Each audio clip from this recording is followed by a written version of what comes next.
ആകാശവാണി. നമസ്കാരം. പ്രാദേശിക വാർത്തകൾ വായിക്കുന്നത് കിരൺ ശങ്കർ.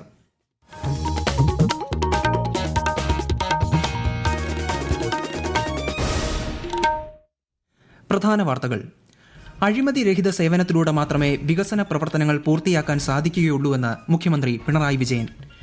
തൃശൂർ റെയിൽവേ സ്റ്റേഷന് സമീപമുണ്ടായ തീപിടുത്തത്തിൽ റെയിൽവേയിലെ ഉന്നത ഉദ്യോഗസ്ഥരോട് വിശദീകരണം തേടി കേന്ദ്ര സഹമന്ത്രി സുരേഷ് ഗോപി. പാർക്കിംഗ് കേന്ദ്രങ്ങളിൽ വ്യാപക പരിശോധന നടത്തുമെന്ന് DGP. സംസ്ഥാനത്ത് കരട് വോട്ടർ പട്ടികയിന്മേലുള്ള പരാതി സമർപ്പണ നടപടികൾ പുരോഗമിക്കുന്നു. പരാതികൾ ഈ മാസം 22 വരെ സമർപ്പിക്കാം.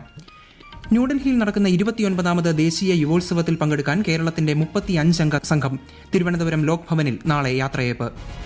ശബരിമല മകരവിളക്കിനോടനുബന്ധിച്ച് KSRTCയുടെ 900 ബസ്സുകൾ സർവീസിന് സജ്ജമായതായി മന്ത്രി KB ഗണേഷ് കുമാർ. ഇന്ത്യ ദക്ഷിണാഫ്രിക്ക അണ്ടർ-19 പുരുഷ ഏകദിന ക്രിക്കറ്റ് പരമ്പരയിലെ 2ാം മത്സരം നാളെ. വാർത്തകൾ വിശദമായി. അഴിമതിരഹിത സേവനത്തിലൂടെ മാത്രമേ വികസന പ്രവർത്തനങ്ങൾ പൂർത്തിയാക്കാൻ സാധിക്കുകയുള്ളൂവെന്ന് മുഖ്യമന്ത്രി പിണറായി വിജയൻ. കണ്ണൂർ അഞ്ചരക്കണ്ടിയിൽ രജിസ്ട്രേഷൻ ദിനാചരണത്തിന്റെ സംസ്ഥാനതല ഉദ്ഘാടനം നിർവഹിക്കുകയായിരുന്നു അദ്ദേഹം. രജിസ്ട്രേഷൻ വകുപ്പ് ആധുനികവൽക്കരണത്തിന്റെ പാതയിലാണെന്നും മുഖ്യമന്ത്രി അറിയിച്ചു. വ്യവസായ വകുപ്പിന്റെ ആഭിമുഖ്യത്തിൽ petrochemical and allied sectors എന്ന വിഷയത്തിൽ നാളെ കോൺക്ലേവ് സംഘടിപ്പിക്കും. വ്യവസായ വികസന കോർപ്പറേഷൻ കൊച്ചിയിൽ സംഘടിപ്പിക്കുന്ന കോൺക്ലേവ് മന്ത്രി P. രാജീവ് ഉദ്ഘാടനം ചെയ്യും. പെട്രോ കെമിക്കൽ മേഖലയിലെ നിക്ഷേപ അവസരങ്ങൾ കണ്ടെത്തുന്നതിന് കോൺക്ലേവ് ഊന്നൽ നൽകും. തൃശൂർ റെയിൽവേ സ്റ്റേഷന് സമീപമുണ്ടായ തീപിടുത്തത്തിൽ റെയിൽവേയിലെ ഉന്നത ഉദ്യോഗസ്ഥരോട് വിശദീകരണം തേടി കേന്ദ്ര സഹമന്ത്രി സുരേഷ് ഗോപി. തൃശൂർ സിറ്റി പോലീസ് കമ്മീഷണറോട് അടിയന്തര അന്വേഷണ റിപ്പോർട്ട് നൽകാൻ മന്ത്രി K. രാജനും നിർദ്ദേശിച്ചു. റെയിൽവേ സ്റ്റേഷന്റെ പിൻഭാഗത്തെ പ്രവേശന കവാടത്തിലെ ബൈക്ക് പാർക്കിംഗ് ഏരിയയിലാണ് തീപിടിച്ചത്. നിരവധി ബൈക്കുകൾ കത്തിനശിച്ചു. തൃശൂർ റെയിൽവേ സ്റ്റേഷനിലെ തീപിടുത്തത്തിൽ കേസ് രജിസ്റ്റർ ചെയ്ത് അന്വേഷണം നടത്തുമെന്ന് സംസ്ഥാന പോലീസ് മേധാവി റവാഡ ചന്ദ്രശേഖർ. ഗുരുതരമായ സുരക്ഷാ വീഴ്ചയാണ് സംഭവിച്ചത്. പേ ആൻഡ് പാർക്ക് സെന്ററുകളിൽ പോലീസ് വ്യാപക പരിശോധന നടത്തുമെന്നും അദ്ദേഹം പറഞ്ഞു. മറ്റു ദുരൂഹതകൾ ഈ ഘട്ടത്തിൽ സംശയിക്കുന്നില്ലെന്നും DGP വ്യക്തമാക്കി. സംസ്ഥാനത്ത് കരട് വോട്ടർ പട്ടികയുമായി ബന്ധപ്പെട്ട പരാതികളും എതിർപ്പുകളും ഈ മാസം 22 വരെ സമർപ്പിക്കാം. കരട് വോട്ടർ പട്ടികയിലെ ഹിയറിംഗ് ജനങ്ങൾക്ക് ബുദ്ധിമുട്ടുണ്ടാകാത്ത രീതിയിൽ നടത്തുമെന്ന് മുഖ്യ തെരഞ്ഞെടുപ്പ് ഓഫീസർ രത്തൻ U. കേൽക്കർ അറിയിച്ചു. 15ാം കേരള നിയമസഭയുടെ 16ാം സമ്മേളനത്തിന് ഈ മാസം 20-ന് തുടക്കമാകും. 33 ദിവസത്തെ നിയമസഭാ സമ്മേളനം മാർച്ച് 26 വരെ 3 ഘട്ടമായാണ് നടക്കുന്നത്. ഗവർണറുടെ നയപ്രഖ്യാപന പ്രസംഗത്തോടെ സഭാ സമ്മേളനം ആരംഭിക്കും. ധനമന്ത്രി KN ബാലഗോപാൽ ഈ മാസം 29-ന് സംസ്ഥാന ബജറ്റ് അവതരിപ്പിക്കും. ഫെബ്രുവരി 2 മുതൽ 4 വരെ ബജറ്റിന്മേലുള്ള പൊതുചർച്ചയും നടക്കും. ക്രിസ്മസ് അവധിക്ക് ശേഷം സംസ്ഥാനത്തെ സ്കൂളുകൾ നാളെ തുറക്കും. +2 ഹിന്ദി ചോദ്യപേപ്പർ ചോർന്നതിനെ തുടർന്ന് മാറ്റിവെച്ച പരീക്ഷ നാളെ ഉച്ചയ്ക്ക് ശേഷം നടക്കും. +1, +2 ക്ലാസുകളിലെ ശേഷിക്കുന്ന ഓരോ പരീക്ഷകൾ മറ്റന്നാൾ നടക്കും. ക്രിസ്മസ് അവധിക്കായി കഴിഞ്ഞ മാസം 23-നാണ് സ്കൂളുകൾ അടച്ചത്. തിരുവനന്തപുരം കനകക്കുന്ന് കൊട്ടാരത്തിൽ തിരുവിതാംകൂർ ചരിത്രം പൊതുജനങ്ങൾക്ക് നേരിട്ട് കാണാനുള്ള സൗകര്യമൊരുങ്ങുന്നു. 3D സംവിധാനത്തിൽ കാണാൻ കഴിയുന്ന ഡിജിറ്റൽ മ്യൂസിയത്തിന്റെ ഭാഗമായാണ് പ്രദർശനം. ആകാശവാണി തിരുവനന്തപുരം ജില്ലാ പ്രതിനിധി രജു കോലിയക്കോട് തയ്യാറാക്കിയ റിപ്പോർട്ട്. സംസ്ഥാന സർക്കാരിന്റെ നേതൃത്വത്തിൽ 5 കോടിയോളം രൂപ ചെലവിൽ നിർമ്മിക്കുന്ന ഡിജിറ്റൽ മ്യൂസിയത്തിൽ ക്ഷേത്രപ്രവേശന വിളംബരം ഉൾപ്പെടെയുള്ള ചരിത്ര സംഭവങ്ങൾ വിനോദസഞ്ചാരികൾക്ക് മുന്നിലെത്തും. തിരുവിതാംകൂർ ചരിത്രം വിശദീകരിക്കുന്ന 7 സോണുകൾ മ്യൂസിയത്തിലുണ്ട്. കേരള ചരിത്രവും പൈതൃകവും പുനഃസൃഷ്ടിക്കുന്ന വെർച്വൽ ടൂറാണ് ഇതിൽ ഏറ്റവും ശ്രദ്ധേയം. പൈതൃക വസ്തുക്കൾ, വാസ്തുവിദ്യ ഉപകരണങ്ങൾ എന്നിവ ഡിജിറ്റലായി കാണാനും തൊട്ടറിയാനും സാധിക്കുന്ന ഇന്ററാക്റ്റീവ് സോൺ പുതുതലമുറയ്ക്ക് നവ്യ അനുഭവമാകും. കോഴിക്കോട് വടകര ചോമ്പാലയിൽ ദേശീയപാത 66-നോട് ചേർന്ന അണ്ടർപാസിന്റെ സംരക്ഷണ ഭിത്തിയിൽ വിള്ളൽ. കഴിഞ്ഞ ദിവസം തിരുവങ്ങൂരിൽ നിർമ്മാണത്തിലിരിക്കുന്ന ഭാഗം സർവീസ് റോഡിലേക്ക് അടർന്നു വീണ സംഭവവും റിപ്പോർട്ട് ചെയ്തിരുന്നു. മുണ്ടക്കൈ ചൂരൽമല ദുരന്ത ബാധിതർക്കായി എൽസ്റ്റൺ എസ്റ്റേറ്റിൽ ഉയരുന്ന ടൗൺഷിപ്പിൽ 237 സ്വപ്ന ഭവനങ്ങളുടെ വാർപ്പ് പൂർത്തിയായി. 5 സോണുകളിലായാണ് നിർമ്മാണ പ്രവർത്തനങ്ങൾ പുരോഗമിക്കുന്നത്. കൂടുതൽ വിവരങ്ങളുമായി ആകാശവാണി വയനാട് ജില്ലാ പ്രതിനിധി അരുൺ വിൻസെന്റ്. 350 വീടുകൾക്കുള്ള സ്ഥലമൊരുക്കൽ പൂർത്തിയായി. 332 വീടുകളുടെ അടിത്തറ ഒരുക്കലും 331 വീടുകളുടെ എർത്ത് വർക്കും 310 വീടുകൾക്കായുള്ള സ്പെയിൻ സിമന്റ് കോൺക്രീറ്റ് പ്രവൃത്തികളും ഇതിനോടകം പൂർത്തിയായി.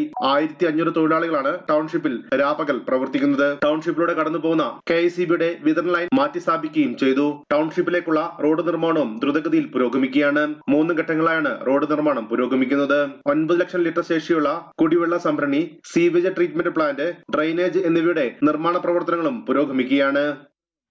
29ാമത് ദേശീയ യുവോത്സവത്തിന്റെ ഭാഗമായി ഈ മാസം 9 മുതൽ 12 വരെ ന്യൂഡൽഹിയിലെ ഭാരത് മണ്ഡപത്തിൽ സംഘടിപ്പിക്കുന്ന വികസിത് ഭാരത് യങ് ലീഡേഴ്സ് ഡയലോഗിൽ കേരളത്തിൽ നിന്നും 35 പേർ പങ്കെടുക്കും. ദേശീയ മത്സരങ്ങളിൽ പങ്കെടുക്കുന്ന സംഘങ്ങൾക്ക് തിരുവനന്തപുരം ലോക് ഭവനിൽ നാളെ വൈകിട്ട് 6 മണിക്ക് ഗവർണർ രാജേന്ദ്ര വിശ്വനാഥ് അർലേക്കർ യാത്രയയപ്പ് നൽകും. ചൊവ്വാഴ്ച തിരുവനന്തപുരത്ത് നിന്ന് കേരള എക്സ്പ്രസിലാണ് ഇവർ യാത്ര തിരിക്കുന്നത്.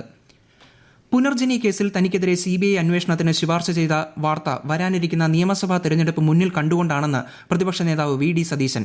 2018 ശേഷമാണ് ഇത്തരമൊരു ആരോപണം ഉയർന്നത്. കേസ് നിയമപരമായി നിലനിൽക്കില്ലെന്ന് ഉറപ്പുണ്ടെന്നും അദ്ദേഹം വയനാട്ടിൽ പറഞ്ഞു.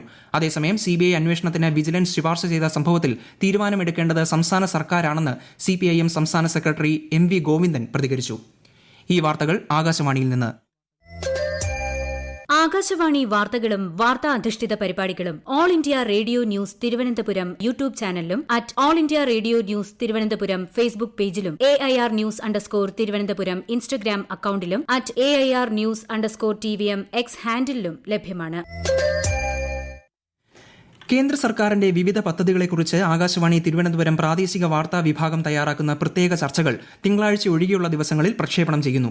സർക്കാർ പദ്ധതികളെക്കുറിച്ചുള്ള വിശദമായ വിവരങ്ങൾ ജനങ്ങളിൽ എത്തിക്കുകയാണ് ലക്ഷ്യം. പ്രധാനമന്ത്രി മത്സ്യസമ്പദ യോജനയെക്കുറിച്ചുള്ള ചർച്ചയുടെ അവസാന ഭാഗം ഇന്ന് രാത്രി 11 മണിക്ക് കേൾക്കാം. Central marine fisheries research institute വിഴിഞ്ഞം റീജിയണൽ സെന്ററിലെ സീനിയർ സയന്റിസ്റ്റ് ഡോക്ടർ സൂര്യ S സംസാരിക്കും. 2014 ശേഷം രാജ്യത്തെ കായിക മേഖല മികച്ച പ്രകടനമാണ് കാഴ്ചവെക്കുന്നതെന്ന് പ്രധാനമന്ത്രി നരേന്ദ്രമോദി.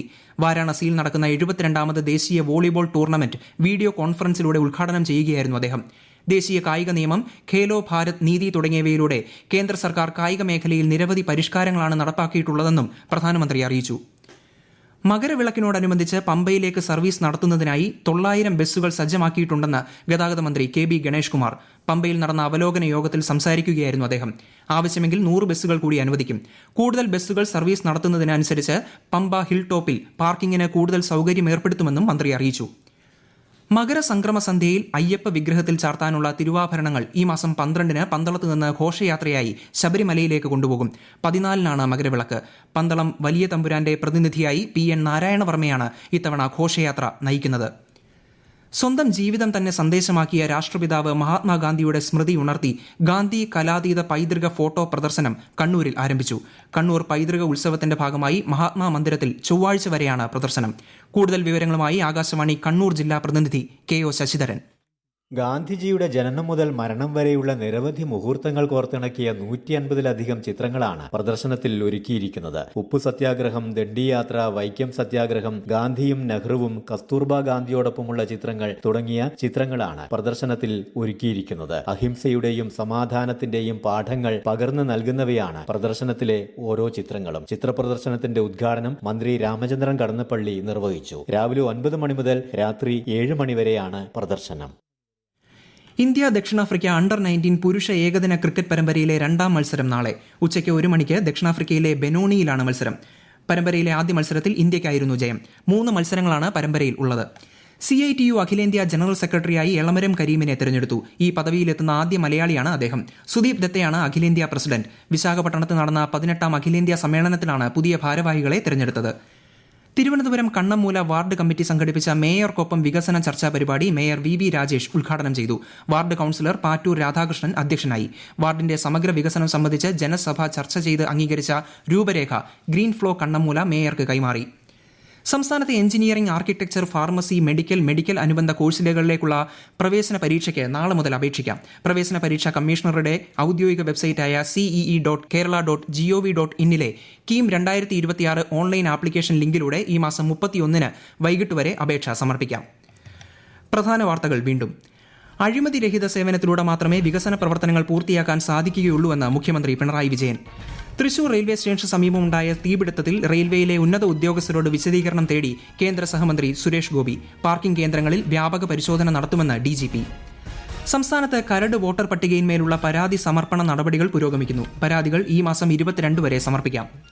ന്യൂഡൽഹിയിൽ നടക്കുന്ന 29ാമത് ദേശീയ യുവോത്സവത്തിൽ പങ്കെടുക്കാൻ കേരളത്തിന്റെ 35 അംഗ സംഘം തിരുവനന്തപുരം ലോക് ഭവനിൽ നാളെ യാത്രയയപ്പ്.